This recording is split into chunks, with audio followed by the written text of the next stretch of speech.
My name is Aisha, and I never believed in love at first sight. Not until the day I saw him.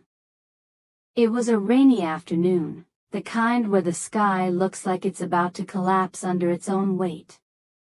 I was standing near Gate 14 at Karachi Airport, clutching my boarding pass like it was the only solid thing in my life. My stomach felt hollow, not from hunger, but from the nervous anticipation of flying to Islamabad for a family wedding. That's when I saw him. He was standing across the terminal, tall and composed, wearing a charcoal suit that looked like it was made for him. His hair was neatly combed, his beard trimmed, but what caught me wasn't his looks, it was the way he carried himself. Calm. Steady.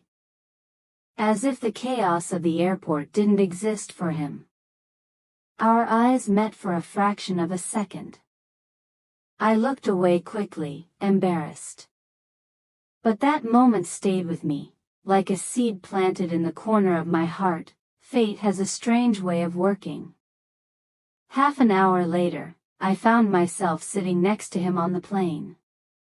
He smiled politely as I slid into my seat. "Hello," he said, his voice deep yet warm. "I'm Omar." "Aisha," I replied, my voice barely above a whisper. The flight was short, but the conversation, endless.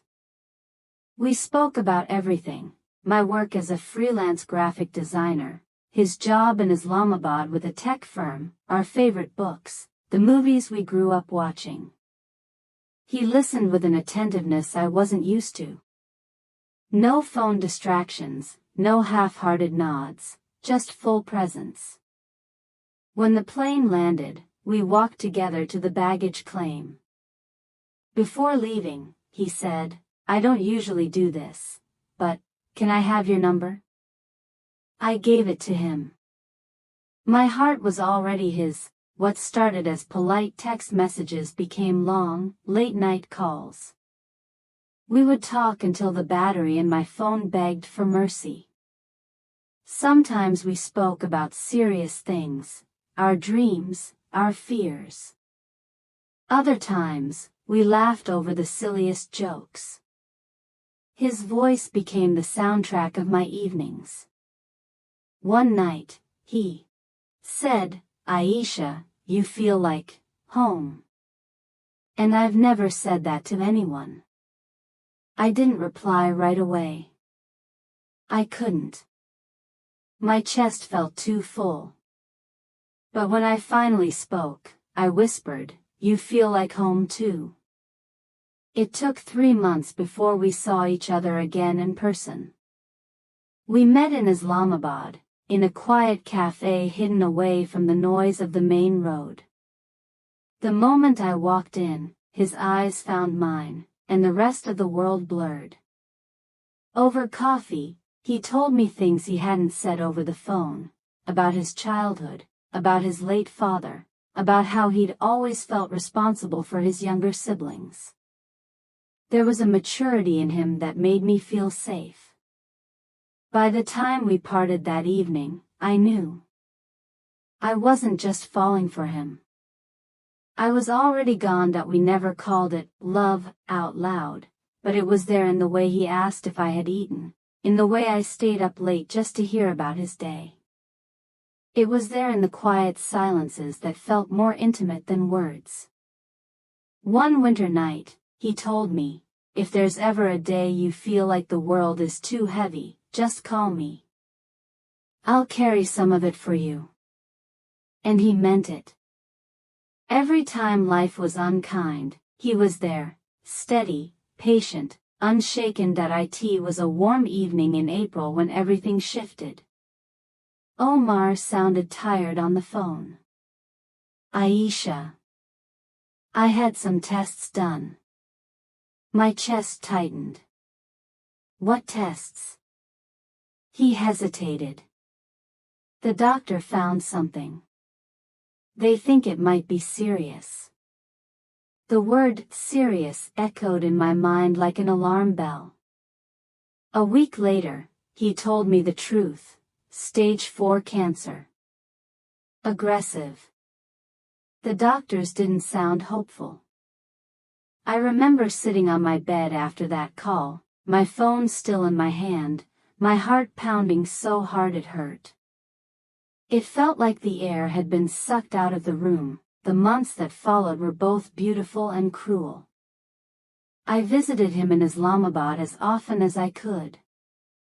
We sat together during his chemo sessions, sometimes talking, sometimes just holding hands in silence. He would joke to make me smile, even when I could see the pain etched into his face. Once, I asked him, "Aren't you scared?" He looked at me for a long moment before answering.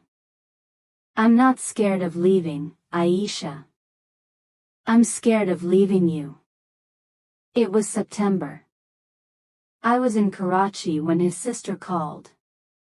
Her voice was trembling. "Aisha, it's time. You should come." By the time I reached the hospital in Islamabad, the machines were already slowing. His eyes searched for me. I took his hand, my tears falling onto the bedsheet. He whispered, "Don't cry, home. I'll wait for you, somewhere better." And then the sky stood still. The world went silent. And he was gone. The weeks after his passing were a haze. I went through my days like a shadow of myself. His absence was everywhere, in the way my phone stayed silent at night, in the empty corner of the cafe where we had first met.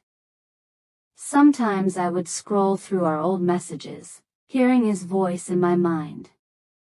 Other times I couldn't bear to look at them at all. It's been a year now.